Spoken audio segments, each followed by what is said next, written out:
అసలు బీఆర్ఎస్కు సీట్లే రావు, ఒక్క సీటు కూడా వస్తే ఎక్కువ అని చెప్పి స్వయంగా ముఖ్యమంత్రి రేవంత్ రెడ్డి ఒక్క సీటన్న గెలుచుకొని చూపెట్టండి అన్న పరిస్థితి నుంచి ఇవాళ రెండు జాతీయ పార్టీలకు ముచ్చెమటలు పట్టించే స్థితి నెల రోజుల లోపలనే తెచ్చింది మా గులాబీ దండు, మా గులాబీ సైనికులు అనే మాట కూడా నేను విజ్ఞప్తి చేస్తా ఉన్నా. కొన్ని చోట్ల కాంగ్రెస్ మాకు ప్రత్యర్థిగా ఉండే, కొన్ని చోట్ల మాకు బీజేపీ ప్రత్యర్థిగా ఉండే, కానీ మొత్తం రాష్ట్రంలోని 17 సీట్లలో అంతటా కూడా ధీటుగా పోటీనిచ్చింది మాత్రం ఖచ్చితంగా బీఆర్ఎస్ అనే మాట నేను మీకు విజ్ఞప్తి చేస్తా ఉన్నా. ఇవాళ ఒకటి మాత్రం స్పష్టం, ఢిల్లీలో కుస్తీలు, గల్లీలో దోస్తీలు. కాంగ్రెస్ బీజేపీ రాజకీయం చూస్తే ఢిల్లీలో కుస్తీ, గల్లీలో దోస్తీ అన్నట్టుగా ఇలా వ్యవహారం నడుస్తూ ఉంది.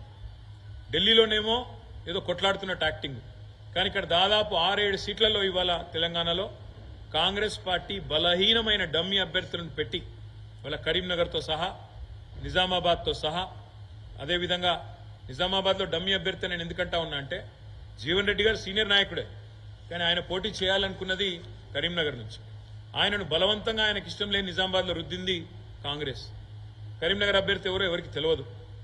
సికింద్రాబాద్ అభ్యర్థి అసలు ప్రచారం కూడా దాదాపు లాస్ట్ 10 రోజుల వరకు చేయలేదు. మల్కాజ్గిరి అభ్యర్థి ఆ ప్రాంతం కనీసం సుపరిచితం కూడా కాదు, పరిచయం కూడా లేదు. ఇట్లా 6-7 సీట్లలో డమ్మీ అభ్యర్థులను పెట్టి రేవంత్ రెడ్డి గారు మరి బీజేపీని గెలిపించడానికి కిషన్ రెడ్డి కంటే ఎక్కువ రేవంత్ రెడ్డి కష్టపడ్డాడన్న మాట నేను విజ్ఞప్తి చేస్తా ఉన్నా. అదే మాదిరిగా ఇవాళ ఒక వార్త స్పష్టంగా కనబడతా ఉంది. నేను మా నాయకులు కార్యకర్తలకు కూడా నేను చేసే విజ్ఞప్తి, వాళ్ళ దేశంలో ఈ 2 కూటమిల్లో ఏ కూటమికి కూడా స్పష్టమైన మెజారిటీ వచ్చే పరిస్థితి కనబడడం లేదు. ఇటు బీజేపీ ఆధ్వర్యంలో ఉన్న ఎన్డీఏకి కానీ, కాంగ్రెస్ ఆధ్వర్యంలో ఉన్న ఇండియా కూటమికి కానీ స్పష్టమైన మెజారిటీ అయితే వచ్చే పరిస్థితి లేదు. ప్రాంతీయ పార్టీలే తమ హవా కొనసాగించబోతా ఉన్నాయి. తప్పకుండా ఏ పార్టీలైతే ఇండియాలో కానీ ఎన్డీఏలో కానీ లేవో ఆ పార్టీలకు వచ్చే సీట్లు, అందులో చాలా ప్రముఖమైన పార్టీలు ఉన్నాయి. బీఆర్ఎస్ ఉన్నది, వైఎస్ఆర్సీపీ ఉన్నది, బిజు జనతాదళ్ ఉన్నది. వీళ్ళే రేపు ప్రాంతీయ శక్తులే నిర్ణయాత్మకమైన పాత్ర పోషిస్తాయనే విశ్వాసం మాకున్నది. 5 నెలలు టైంపాస్గా నడిపింది కాంగ్రెస్ ప్రభుత్వం ఈ రాష్ట్రంలో ప్రభుత్వాన్ని. ప్రజల సమస్యల పట్ల కానీ, ప్రజల అవసరాల పట్ల కానీ అవగాహన లేకుండా అన్ని చిల్లరమల్లర అంశాలు తీసుకొని కొన్ని రోజులు మేడిగడ్డ మీద టైంపాస్ పేరు మీద, కొన్ని రోజులు శ్వేతపత్రాల పేరు మీద టైంపాస్, కొన్ని రోజులు ఫోన్ ట్యాపింగ్ అని టైంపాస్, రకరకాలుగా ప్రజల దృష్టిని మరల్చడానికి చిల్లరమల్లర ప్రయత్నాలు చేసి చివరికి కొంతమంది నాయకులను మా పార్టీ వాళ్ళని గుంజుకున్నా మా క్యాడర్ మాత్రం బలంగా నిలదొక్కున్నది, నిలబడ్డది. పార్లమెంటు ఎన్నికల్లో అద్భుతంగా పోరాట పటిమను ప్రదర్శించింది బీఆర్ఎస్ పార్టీ క్యాడర్. అందుకే తప్పకుండా మంచి విజయాలు కూడా మా పార్టీ, మా క్యాడర్ బలం వల్ల, మా పార్టీ నాయకులు చేసిన ఐకమత్యమైన సమన్వయంతో కూడిన కృషి వల్ల మంచి ఫలితాలు సాధించబోతా ఉన్నాం. ప్రజలకు ఒక విషయం స్పష్టంగా అర్థమైంది, ఈనాడైనా ఏనాడైనా అల్టిమేట్గా బీఆర్ఎస్ పార్టీయే తెలంగాణ ప్రయోజనాలకు సంబంధించినంత వరకు శ్రీరామ రక్ష అనే మాట ప్రజలందరికీ కూడా అర్థమైంది. 2 జాతీయ పార్టీలు కూడా కేవలం సన్నాయి నొక్కులు నొక్కడానికి, విమర్శలు చేయడానికి, కేసీఆర్ గారిని దూషించడానికి, కేవలం తెలంగాణకు ఏమీ చేయకపోయినా అడ్డగోలు మాటలు మాట్లాడడానికి, అడ్డగోలు విమర్శలు చేయడానికి మాత్రమే పరిమితం. వీళ్ళ వల్ల అంతకంటే ఏమి కాదు అనే మాట కూడా అర్థమైంది.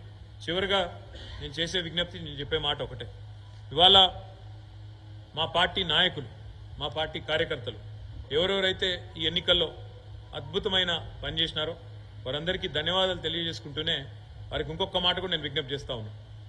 మీరు చేసిన కృషి, మీరు చేసిన ప్రయత్నం ఉత్తగానే పోదు.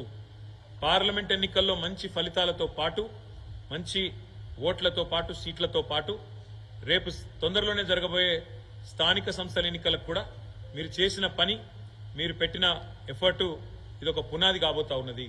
ఎందుకంటే ఈ సంవత్సరం వరుసగా జిల్లా పరిషత్ ఎన్నికలున్నాయి, మండల ప్రజా పరిషత్ ఎన్నికలున్నాయి, సర్పంచ్ ఎలక్షన్లు ఉన్నాయి, అదేవిధంగా కౌన్సిలర్ ఎన్నికలున్నాయి.